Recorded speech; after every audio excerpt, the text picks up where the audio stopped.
ಎಲ್ರಿಗೂ ನಮಸ್ಕಾರ. ಗೃಹಲಕ್ಷ್ಮಿ ಕಂತು ಜಮೆ ಆಯಿತು. ಹೌದು, 4,000 ಬಂದಿದೆ ಸ್ನೇಹಿತರೆ. ತುಂಬ ಜನರ ಅಕೌಂಟಿಗೆ ಹಣ ಬಂದಿಲ್ಲ, ಹಾಗೆ ಹಿಂಗೆ ಅಂತ ಏನೇನೋ ಸುಳ್ಳು ಸುದ್ದಿಗಳು ಬರ್ತಾ ಇದೆ. ಅದಲ್ಲ ಸ್ನೇಹಿತರೆ, ಕೇಳಿ ಯಾರ್ಯಾರ ಅಕೌಂಟಿಗೆ ಎಷ್ಟೆಷ್ಟು ಹಣ ಬಂದಿದೆ, ಏನು ಕತೆ, ಪ್ರತಿಯೊಂದನ್ನು ಕೂಡ ಈ ಒಂದು ವಿಡಿಯೋದಲ್ಲಿ ಎಕ್ಸ್ಪ್ಲೈನ್ ಮಾಡ್ತಾ ಹೋಗ್ತೀನಿ. ಬನ್ನಿ ಇವತ್ತೊಂದು ವಿಡಿಯೋವನ್ನು ಶುರು ಮಾಡೋಣ ಸ್ನೇಹಿತರೆ. ಬೆಳ್ಳಂಬೆಳಿಗ್ಗೆ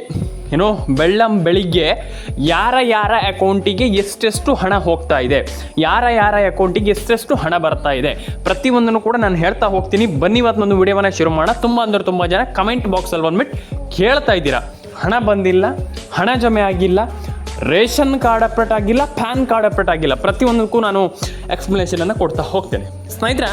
ಗೃಹಲಕ್ಷ್ಮಿ 2,000 ಕಂತು ನಮ್ಗೆ ಹಣ ಬಂದಿಲ್ಲ ಅಂತ ಎಲ್ಲರೂ ಕೂಡ ಹೇಳ್ತಾ ಇದ್ದೀರಾ. ಯಾವಾಗ ಹಣ ಬರುತ್ತೆ ಅಲ್ವಾ, ಇದು ತುಂಬ ಮುಖ್ಯ. ಯಾವಾಗ ಹಣ ಬರುತ್ತೆ ಅನ್ನುವಂಥದ್ದನ್ನು ನಾನು ಹೇಳ್ತೀನಿ. ಫಸ್ಟ್ ಆಫ್ ಆಲ್, ಹಣ ಯಾವಾಗ ಬರುತ್ತಪ್ಪ ಅಂತಂದರೆ ಸರ್ಕಾರ DBT ಮುಖಾಂತರ ಪುಷ್ ಮಾಡಬೇಕು. ಕರೆಕ್ಟ್, ಸರ್ಕಾರ DBT ಮುಖಾಂತರ ಪುಷ್ ಮಾಡಿದಾಗ ಮಾತ್ರ ಇಲ್ಲಿ ಎಲ್ರಿಗೂ ಹಣ ಜಮೆ ಆಗುತ್ತೆ. ಇಲ್ಲ ಅಂತಂದರೆ ಹಣ ಜಮೆ ಆಗಲ್ಲ. ನಾನು ನಿಮಗೆ ಎಕ್ಸ್ಪ್ಲನೇಷನನ್ನು ಕೊಡ್ತಾ ಹೋಗ್ತೀನಿ. ಬನ್ನಿ ಸ್ನೇಹಿತರೆ, ಒಂದು ವಿಚಾರವನ್ನು ಕರೆಕ್ಟಾಗಿ ತಿಳ್ಕೊಳ್ಳಿ. ಸರ್ಕಾರ ಇಲ್ಲಿ ನಿಮಗೆ DBT ಮುಖಾಂತರ ಪುಷ್ ಮಾಡದೇ ಇದ್ದರೆ, ಸರ್ಕಾರ ನಿಮ್ಗೆ ಹಣ ಹಾಕದೇ ಇದ್ದರೆ, ಸರ್ಕಾರ ನಿಮ್ಮ ಅಕೌಂಟಿಗೆ ಹಣ ಜಮೆ ಮಾಡದೇ ಇದ್ದರೆ ನಿಮ್ಗೆ ನಯ ಪೈಸೆ ಕೂಡ ಹಣ ಜಮೆ ಆಗಲ್ಲ. ಇದನ್ನು ಒಂದನ್ನು ತಿಳ್ಕೊಂಬಿಡಿ. ಯಾಕಂತಂದರೆ ತುಂಬ ಜನ ಏನು ಮಾಡ್ತಾರಪ್ಪ ಅಂತಂದರೆ, ನಮ್ಗೆ ಹಣ ಬಂದಿಲ್ಲ, ಹಣ ಜಮೆ ಆಗಿಲ್ಲ, ರೇಷನ್ ಕಾರ್ಡ್ ಅಪ್ಡೇಟ್ ಆಗಿಲ್ಲ, ಪ್ಯಾನ್ ಕಾರ್ಡ್ ಅಪ್ಡೇಟ್ ಆಗಿಲ್ಲ, ಎಕ್ಸೆಟ್ರಾ ಇದನ್ನು ಕೇಳ್ತಾ ಇದ್ದೀರಾ. ನಾನೆಲ್ರಿಗೂ ಹೇಳುವಂಥದ್ದು, ಯಾರ್ಯಾರ ಅಕೌಂಟಿಗೆ ಹಣ ಜಮೆ ಆಗಿಲ್ಲ ಇದನ್ನು ನಾನು ನಿಮಗೆ ಹೇಳ್ತಾ ಹೋಗ್ತೀನಿ. ಬನ್ನಿ ಸ್ನೇಹಿತರೆ, ಜಮೆ ಆಗದನ್ನು ನಾನು ಹೇಳ್ತೀನಿ. ಫಸ್ಟ್ ಬಂದುಬಿಟ್ಟು ನಾನು ನಿಮಗೆ ಜಿಲ್ಲೆಗಳ ಹೆಸರನ್ನ ಹೇಳ್ತಾ ಹೋಗ್ತೀನಿ, ಜಿಲ್ಲೆ ವಾಯ್ಸ್ ಹೇಳ್ತಾ ಹೋಗ್ತೀನಿ. ನೀವು ಅರ್ಥ ಮಾಡ್ಕೊಳ್ತೀರಾ. ಫಸ್ಟ್ ಬಂದುಬಿಟ್ಟು ಉಡುಪಿ, ದಕ್ಷಿಣ ಕನ್ನಡ, ಉತ್ತರ ಕನ್ನಡ, ಮಂಡ್ಯ, ಮೈಸೂರು, ಕೊಡಗು, ಕೊಪ್ಪಳ, ಬಳ್ಳಾರಿ, ಚಿತ್ರದುರ್ಗ, ಹಾಸನ, ಹಾವೇರಿ. ಐ ಥಿಂಕ್ ಈ ಎಲ್ಲ ಜಿಲ್ಲೆಗಳಿಗೂ ಹಣ ಜಮೆ ಆಗುತ್ತೆ. ಕರೆಕ್ಟ್, ಎಲ್ಲ ಜಿಲ್ಲೆಗಳಿಗೂ ಹಣ ಜಮೆ ಆಗುತ್ತೆ. ಆಯಿತಾ, ಇಷ್ಟು ಜಿಲ್ಲೆಗಳ ಹೆಸರು ನಾನು ಆಲ್ರೆಡಿ ನಿಮ್ಗೆ ಹೇಳಿದ್ದೀನಿ, ಹೇಳ್ತಾನೂ ಇದ್ದೀನಿ.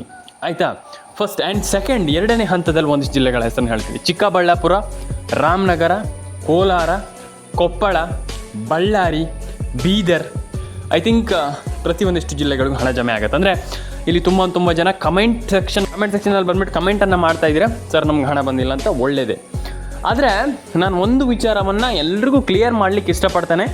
ಏನೋ ಹಣ ಬಂದಿಲ್ಲ ಅನ್ನುವಂಥ ಜಂಜಾಟ ಬೇಡ. ಯಾಕಂತಂದರೆ ಈಗ ನಮಗೆ ಕ್ಲಾರಿಟಿ ಸಿಕ್ಕರೆ ಕರೆಕ್ಟಾಗಿರುತ್ತೆ. ಇಲ್ಲ ಅಂತಂದರೆ ಅಯ್ಯೋ ಸರ್ ನಮ್ಗೆ ಹಣ ಬಂದಿಲ್ಲ, ಅದೇ ವಿಚಾರ ಆಗಿಬಿಡುತ್ತೆ. ಹಾಗಾಗಿ ನಾವು ಏನು ಮಾಡಬೇಕು, ನಾನು ಎಕ್ಸ್ಪ್ಲನೇಷನನ್ನು ಮಾಡ್ತಾ ಹೋಗ್ತೀನಿ, ಕೇಳಿ. ಫಸ್ಟ್ ಬಂದುಬಿಟ್ಟು ರೇಷನ್ ಕಾರ್ಡ್ ಅಪ್ಡೇಟನ್ನು ಯಾರೆಲ್ಲ ಮಾಡಿಲ್ಲ ಮಾಡ್ಕೊಳ್ಳಿ. ಕರೆಕ್ಟ್, ರೇಷನ್ ಕಾರ್ಡ್ ಅಪ್ಡೇಟನ್ನು ಯಾರೆಲ್ಲ ಮಾಡಿಲ್ಲ ಮಾಡ್ಕೊಳ್ಳಿ. ಎಲ್ರಿಗೂ ಎಲ್ಲರ ಅಕೌಂಟಿಗೆ ಹಣ ಜಮೆ ಆಗುತ್ತೆ. ಆದರೆ ಹಣ ಬಂದಿಲ್ಲ ಅಂತ ಯಾರೆಲ್ಲ ಹೇಳ್ತಾಯಿದ್ರೆ ಎಲ್ಲರೂ ಕೂಡ ರೇಷನ್ ಕಾರ್ಡ್ ಅಪ್ಡೇಟನ್ನು ಮಾಡಿ. ಅರ್ಥ ಆಯ್ತಾ? ಹಾಗಾಗಿ ಅವರೇನೋ ಹೇಳ್ತಾರೆ, ಇವರೇನೋ ಹೇಳ್ತಾರೆ, ನಂಗೆ ಇದು ಮಾಡ್ಲಿಕ್ಕೆ ಆಗ್ತದ, ಅದನ್ನೆಲ್ಲ ಚಿಂತೆ ಮಾಡ್ಲಿಕ್ಕೆ ಹೋಗ್ಬೇಡಿ. ಲೈಫಲ್ಲಿ ನಾನು ಒಂದು ವಿಚಾರವನ್ನು ಹೇಳ್ತೀನಿ, ನನಗೇನೋ ಮಾಡ್ಲಿಕ್ಕಾಗಲ್ಲ, ನಾನು ಅದು ಮಾಡಲ್ಲ, ಇದು ಮಾಡಲ್ಲ ಅನ್ನುವಂಥದ್ದು ಇಟ್ಕೊಳ್ಬೇಡಿ. ನಾನು ಮಾಡ್ತೀನಿ, ಮಾಡಿದ್ರೆ ಕರೆಕ್ಟಾಗಿರ್ಬೇಕಷ್ಟೇ. ಹಾಗಾಗಿ ತಲೆಗೆಡಿಸ್ಕೊಳ್ಳಿಕ್ಕೆ ಹೋಗ್ಬೇಡಿ. ನೀವು ಪ್ರತಿಯೊಂದು ಅಪ್ಡೇಟ್, ಏನೇನು ಅಪ್ಡೇಟ್ಗಳಿದೆ ಅದನ್ನು ಕರೆಕ್ಟಾಗಿ ಮಾಡಿ. ನಾನೆಲ್ಲರಿಗೂ ಹೇಳುವಂಥದ್ದು, ನನ್ನೆಲ್ಲ ಪ್ರೀತಿ ವೀಕ್ಷಕರಿಗೆ ಹೇಳುವಂಥದ್ದು, ಪ್ರತಿಯೊಂದು ಅಪ್ಡೇಟ್ಗಳನ್ನು ನಾನೆಲ್ಲರಿಗೂ ಹೇಳುವಂಥದ್ದು, ತಲೆ ಕೆಡಿಸ್ಕೊಳ್ಳಿಕ್ಕೆ ಹೋಗ್ಬೇಡಿ ಒಂದು ವಿಚಾರ. ಆ್ಯಂಡ್ ಪ್ರತಿಯೊಂದು ಅಪ್ಡೇಟ್ಗಳನ್ನು ಕರೆಕ್ಟಾಗಿ ಇಟ್ಕೊಳ್ಳಿ ಅಂತ ಹೇಳಲಿಕ್ಕೆ ನಾನು ಇಷ್ಟಪಡ್ತೇನೆ. ಆ್ಯಂಡ್ ಮೂರನೇ ವಿಚಾರ ಏನಂತಂದರೆ, ತುಂಬ ಜನರಿಗೆ ಮಿಸ್ಕನ್ಸೆಪ್ಷನ್ ಇದೆ. ಅಂದರೆ ನಮ್ಗೆ ಹಣ ಬರುತ್ತೋ ಬರೋದಿಲ್ವೋ ಅಂದರೆ ಈ ಒಂದು ವಿಚಾರವನ್ನು ಇಟ್ಕೊಂಡು ನೀವು ಹಿಂಗೆ ಮಾಡಿದ್ರೆ ಆಗಲ್ಲ. ನಮ್ಗೆ ಹಣ ಬರುತ್ತೋ ಬರೋದಿಲ್ವೋ, ಹಣ ಬರುತ್ತೆ, ಇಷ್ಟೇ. ಈ ರೀತಿ ಥಿಂಕ್ ಇಟ್ಕೊಳ್ಳಿ. ನಮ್ಗೆ ಹಣ ಬರುತ್ತೋ ಬರೋದಿಲ್ಲ ಅಂದರೆ ಏನದು? ನಾನು ಅದೇ ಹೇಳುವಂಥದ್ದು, ಹಣ ಬರಬೇಕು, ನಾನು ಹಣ ಪಡ್ಕೊಳ್ತೇನೆ, ನಂಗೆ ಹಣ ಬೇಕು, ಈ ರೀತಿ ಥಿಂಕಿಂಗ್ ಇರಲಿ ಸ್ನೇಹಿತರೆ. ಆಯ್ತಾ? ಹಾಗಾಗಿ ನಾನೆಲ್ಲರಿಗೂ ಹೇಳುವಂಥದ್ದು, ಹಣ ಬರುತ್ತೋ ಬರೋದಿಲ್ಲ ಅಂತ ನಮಗೆ ಡೌಟ್ ಆದರೆ ನಾವು ಹೆಂಗೆ ಹಣ ಪಡ್ಕೊಳ್ಳುವಂಥದ್ದಲ್ವಾ? ಹಾಗಾಗಿ ಇದನ್ನು ನೆನ್ಪಿಟ್ಕೊಳ್ಳಿ. ಆ್ಯಂಡ್ ಇನ್ನೊಂದು ವಿಚಾರ, ಸರ್ಕಾರ DBT ಮುಖಾಂತರ ಹಣ ಜಮೆ ಆಗುತ್ತೆ. ನಾನು ನಿಮಗೆ ಹೇಳಿದೆ ಫಸ್ಟ್ ಹಂತ, ಎರಡನೇ ಹಂತ, ಹಾಗೆ ಅಂತ ನಾನು ಹೇಳಿದೆ. ಆದರೆ ಇನ್ನು ಮೂರನೇ ಹಂತದಲ್ಲಿ ನಾನು ಹೇಳ್ತೀನಿ ಯಾವ್ಯಾವ ಜಿಲ್ಲೆಗಳಿಗೆ ಅಂತ. ಕೋಲಾರ, ಕೊಪ್ಪಳ, ಬೀದರ್, ಬಾಗಲಕೋಟೆ, ಚಿತ್ರದುರ್ಗ, ಮಂಡ್ಯ, ಮೈಸೂರು. ಐ ಥಿಂಕ್ ಈ ಎಲ್ಲ ಜಿಲ್ಲೆಗಳಿಗೂ ಹಣ ಜಮೆ ಆಗುತ್ತೆ. ಯಾಕಂತಂದರೆ ಎಲ್ಲರ ಅಕೌಂಟಿಗೆ ಹಣ ಜಮೆ ಆಗ್ತಾ ಇದ್ದಿದ್ದು ಎಲ್ರಿಗೂ ಗೊತ್ತಿದೆ. ಆದರೆ ಈಗ ಪ್ರತಿಯೊಬ್ಬರ ಅಕೌಂಟಿಗೆ ಹಣ ಜಮೆ ಆಗುತ್ತೆ ಇನ್ಮೇಲೆ. ಯಾಕಂತಂದರೆ ತುಂಬ ಜನರ ಅಕೌಂಟಿಗೆ ಹಣ ಬಂದಿದೆ, ತುಂಬ ಜನರ ಅಕೌಂಟಿಗೆ ಹಣ ಜಮೆ ಆಗ್ತಾ ಇದೆ ಈಗಿನ ಪ್ರೆಸೆಂಟಲ್ಲಿ. ಲಿಟ್ರಲಿ ಒಂದು ಒಳ್ಳೆ ವಿಚಾರ. ಯಾಕಂತಂದರೆ ತುಂಬ ಜನರ ಅಕೌಂಟಿಗೆ ಹಣ ಜಮೆ ಆಗಿರಲಿಲ್ಲ. ಇದಕ್ಕೂ ಮುಂಚೆ ತುಂಬ ಜನರ ಅಕೌಂಟಿಗೆ ಹಣ ಜಮೆ ಆಗಿರಲಿಲ್ಲ. ಲಿಟ್ರಲಿ ಅದು ಹೇಳಬೇಕಂತಂದರೆ ತುಂಬ ಜನರ ಅಕೌಂಟಿಗೆ ಹಣ ಜಮೆ ಆಗ್ತಾ ಇತ್ತು, ಕೆಲವರಿಗೆ ಹಣ ಜಮೆ ಆಗಿರಲಿಲ್ಲ. ಹಾಗಾದರೆ ಇಲ್ಲಿ ಸರ್ಕಾರಕ್ಕೆ ನಾವು ಬ್ಲೇಮ್ ಮಾಡೋದಲ್ಲ. ನಮ್ದೇನೋ ಒಂದು ಪ್ರಾಬ್ಲಮ್ ಇರುತ್ತೆ, ನಾವೇನೋ ಒಂದು ಪ್ರಾಬ್ಲಮ್ ಮಾಡಿರ್ತೀವಿ, ನಾನು ಹೇಳ್ತೀನಲ್ಲ, ತುಂಬ ಜನರದ್ದು ಒಂದಿಷ್ಟು ಪ್ರಾಬ್ಲಮ್ ಇರುತ್ತೆ.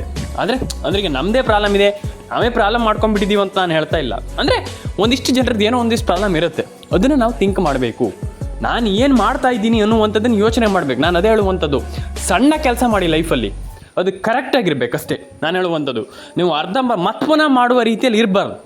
ನಾನು ಅದಕ್ಕೆ ಹೇಳುವಂಥದ್ದು, ನಾವು ಏನೇ ಕೆಲಸ ಮಾಡೋಕ್ಕಿಂತ ಮುಂಚೆ ಕರೆಕ್ಟಾಗಿ ಒಂದು ಸಾರಿ ಮಾಡಿಬಿಡಿ, ಮುಗೀತಲ್ಲಿಗೆ. ಅರ್ಥ ಆಯ್ತಾ? ಆಮೇಲೆ ಮತ್ಪುನಃ ತೆಗೆಯೋದು, ಮತ್ಪುನಃ ಸರಿ ಮಾಡೋದು ಹಂಗೆ ಇರಬಾರ್ದು, ಹಂಗೆ ನಾವು ಮಾಡ್ಕೊಳ್ಬಾರ್ದು ಅನ್ನುವಂಥ ನಾನು ಹೇಳುವಂಥದ್ದು. ಆ್ಯಂಡ್ ಎಲ್ರಿಗೂ ಒಳ್ಳೇದಾಗಲಿ, ಪ್ರತಿಯೊಬ್ಬರ ಕೊಂಡು ಹಣ ಜಮೆ ಆಗಲಿ, ಪ್ರತಿಯೊಬ್ಬರ ಕೊಂಡು ಹಣ ಬರಲಿ. ಆ್ಯಂಡ್ ತುಂಬ ಜನ ಕಮೆಂಟ್ ಸೆಕ್ಷನಲ್ಲಿ ಬಂದ್ಬಿಟ್ಟು ಕಮೆಂಟ್ ಮಾಡ್ತಾ ಇದ್ದೀರಾ. ಇಲ್ಲಿ ಎಲ್ಲರೂ ಕೂಡ ಕೇಳ್ತಾ ಇದ್ದೀರಾ, ಸರ್ ನಮ್ಗೆ ಹಣ ಬರ್ತಾ ಇಲ್ಲ, ಹಣ ಜಮೆ ಆಗಿಲ್ಲ, ಹಣ ಜಮೆ ಆಗ್ತಾ ಇಲ್ಲ, ಹಣ ಬರುತ್ತಾ ಬರೋದಿಲ್ವ ಹೇಳಿ ಹೇಳಿ ಹೇಳಿ ಹೇಳಿ. ಅಂದರೆ ಪ್ರತಿಯೊಬ್ಬರು ಕೇಳ್ತಿರುವಂಥದ್ದು ಅದೇ. ಅಂದರೆ ಹಣ ಬರ್ತಾ ಇಲ್ಲ, ಹಣ ಜಮೆ ಆಗಿಲ್ಲ. ಹಾಗಾದರೆ ಯಾವಾಗ ಹಣ ಬರುತ್ತೆ ಅನ್ನುವಂಥದ್ದು ನಾನು ಎಲ್ರಿಗೂ ಹೇಳಿದ್ದೀನಿ. ಈ ದಿನದಂದು ಹಣ ಬರುತ್ತಂತ ಈಗಲೇ ಹೇಳಿದ್ದೀನಿ ನಾನು. ಪ್ರತಿಯೊಬ್ಬರಿಗೆ ಎಲ್ರಿಗೂ ಒಳ್ಳೆಯದಾಗಲಿ. ಲೈಕ್ ಮಾಡಿ, ಶೇರ್ ಮಾಡಿ, ಕಮೆಂಟ್ ಮಾಡ್ಕೊಳ್ಳಿ, ಸಬ್ಸ್ಕ್ರೈಬನ್ನು ಮಾಡ್ಕೊಳ್ಳಿ. ತಲೆ ಕೆಡಿಸ್ಕೊಳ್ಳಿಕ್ಕೆ ಹೋಗ್ಬೇಡಿ. ನಮ್ಗೆ ಹಣ ಬಂದಿಲ್ಲ, ಹಣ ಜಮೆ ಆಗಿಲ್ಲ, ಎಕ್ಸೆಟ್ರಾ ನಾನು ಎಲ್ರಿಗೂ ಹೇಳುವಂಥದ್ದಿಷ್ಟೇ, ತಾಳ್ಮೆ ಇರಲಿ. ಮೊದಲನೇದಾಗಿ ನಾನು ಎಲ್ರಿಗೂ ಹೇಳುವಂಥದ್ದು ತಾಳ್ಮೆ ಇರಲಿ. ತಲೆಗೆಡ್ಸ್ಕೊಳ್ಳಿಕ್ಕೆ ಹೋಗ್ಬೇಡಿ. ನಮ್ಗೆ ಹಣ ಬಂದಿಲ್ಲ, ಹಣ ಜಮೆ ಆಗ್ತಾಯಿಲ್ಲ, ಹಣ ಬರ್ತಾ ಇಲ್ಲ, ಹಣ ಬರೋದಿಲ್ಲ, ಈ ರೀತಿ ಮೈಂಡ್ಸೆಟ್ಟನ್ನು ಇಟ್ಕೊಳ್ಳಿಕ್ಕೆ ಹೋಗ್ಬೇಡಿ. ಹಣ ಬರುತ್ತೆ, ನಾನು ಹಣ ಪಡ್ಕೊಳ್ತೀನಿ, ಇದು ಮುಖ್ಯ. ಕರೆಕ್ಟ್? ಹಾಗಾಗಿ ಎಲ್ರಿಗೂ ಒಳ್ಳೇದಾಗಲಿ ಅಂತ ಹೇಳಲಿಕ್ಕೆ ಇಷ್ಟಪಡ್ತಾ ಸ್ನೇಹಿತರೆ, ಇವತ್ತೊಂದು ವಿಡಿಯೋ ಇಲ್ಲಿಗೆ ಮುಗಿಸ್ತಾ ಇದ್ದೀನಿ. ಎಲ್ರಿಗೂ ಒಳ್ಳೇದಾಗಲಿ. ಕಮೆಂಟ್ ಬಾಕ್ಸಲ್ಲಿ ಬಂದುಬಿಟ್ಟು ಕಮೆಂಟ್ ಮಾಡ್ಕೊಳ್ಳಿ. ಲೈಕ್ ಮಾಡಿಲ್ಲ ಅಂದರೆ ಲೈಕ್ ಮಾಡ್ಕೊಳ್ಳಿ, ಶೇರ್ ಮಾಡಿಲ್ಲ ಅಂದರೆ ಶೇರ್ ಮಾಡ್ಕೊಳ್ಳಿ, ಆ್ಯಂಡ್ ಸಬ್ಸ್ಕ್ರೈಬ್ ಮಾಡಿಲ್ಲ ಅಂದರೆ ಸಬ್ಸ್ಕ್ರೈಬ್ ಮಾಡ್ಕೊಳ್ಳಿ ಅಂತ ಹೇಳ್ತಾ ಸಿಗೋಣ ಮುಂದಿನ ವಿಡಿಯೋದಲ್ಲಿ. ಪ್ರತಿಯೊಬ್ಬರು ಕೂಡ ಕಮೆಂಟ್ ಮಾಡ್ಕೊಳ್ಳಿ, ನಿಮ್ಮ ಅನಿಸಿಕೆ ಏನಿದೆ ಈ ಒಂದು ವಿಡಿಯೋದ ಬಗ್ಗೆ ದಯವಿಟ್ಟು ಬಂದುಬಿಟ್ಟು ಕಮೆಂಟ್ ಸೆಕ್ಷನಲ್ಲಿ ಬಂದುಬಿಟ್ಟು ಕಮೆಂಟ್ ಮಾಡಿ ಅಂತ ಹೇಳ್ತಾ ಸಿಗೋಣ ಸ್ನೇಹಿತರೆ ಮುಂದಿನ ವಿಡಿಯೋದಲ್ಲಿ. ಎಲ್ರಿಗೂ ಒಳ್ಳೆಯದಾಗಲಿ. ಲೈಕ್ ಮಾಡಿ, ಶೇರ್ ಮಾಡಿ, ಸಬ್ಸ್ಕ್ರೈಬ್ ಮಾಡ್ಕೊಳ್ಳಿ. ಮುಂದಿನ ವಿಡಿಯೋದಲ್ಲಿ ಸಿಗೋಣ ಸ್ನೇಹಿತರೆ. ಪ್ರತಿಯೊಬ್ಬರು ಅಕೌಂಟಿಗೆ ಗೃಹಲಕ್ಷ್ಮಿ ಹಣ ಅನ್ನುವಂಥ ಜಮೆ ಆಗಲಿ ಅಂತ ಹೇಳಲಿಕ್ಕೆ ನಾನು ಇಷ್ಟಪಡ್ತೇನೆ ಸ್ನೇಹಿತರೆ.